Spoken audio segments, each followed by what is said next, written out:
பாண்டியம்மா வந்து பாருங்க.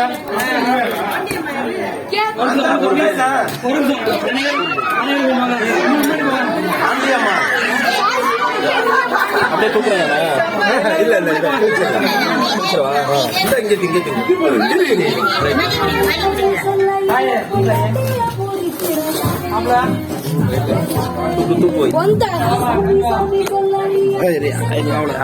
அதை எடுத்துருங்க.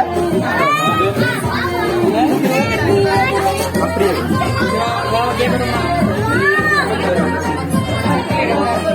நான் ஒரே ஒரு போட்டோ பண்ணிட்டு